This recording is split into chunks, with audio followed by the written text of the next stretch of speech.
बडनेरामध्ये महाराष्ट्र राज्य बॉक्सिंग अजिंक्यपद 2025 मध्ये बडनेरा येथील बॉर्न टू विन बॉक्सिंग अकॅडमीच्या महिला खेळाडूंनी कॅडेट कप आणि सब ज्युनियर प्रकारात एकूण 5 पदके जिंकून राज्य पातळीवर अमरावती जिल्ह्याचा झेंडा अभिमानाने फडकवला आहे। सविस्तर वृत्त असे की जळगाव येथे नुकत्याच झालेल्या राज्यस्तरीय बॉक्सिंग स्पर्धा 2025 मध्ये बडनेरा येथील बॉर्न टू विन बॉक्सिंग अकॅडमीचे प्रशिक्षक विश्वास पवार यांच्या मार्गदर्शनाखाली प्रशिक्षण घेतलेल्या महिला बॉक्सर्सनी कॅडेट कप आणि सब ज्युनियर मुलींच्या प्रकारात ही कामगिरी केली आहे, जी जिल्ह्यातील महिला बॉक्सिंगच्या इतिहासात एक ऐतिहासिक वळण ठरली आहे। हा पहिला पदक विक्रम जिल्ह्याच्या क्रीडा जगतात एक मौल्यवान योगदान ठरेल।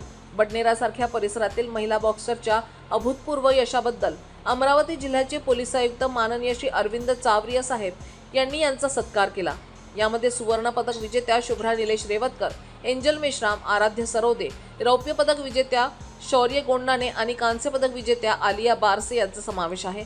आई वडिलांचे आशीर्वाद आणि बडनेरा येथील जन्म विजेत्या खेळाडूंचे म्हणणे आहे की विन बॉक्सिंग अकॅडमीचे अनुभवी प्रशिक्षक, NIS प्रशिक्षक, CCCP महाराष्ट्र प्रमाणपत्रधारक आणि खेलो इंडिया बॉक्सिंग प्रशिक्षक विश्वास पवार यांच्या सक्षम मार्गदर्शनामुळे ही चमकदार कामगिरी शक्य झाली। माननीय आयुक्तांप्रमाणेच परिसरातील नागरिकांनी ही विजेत्यांना उज्ज्वल भविष्यासाठी शुभेच्छा दिल्या आहेत।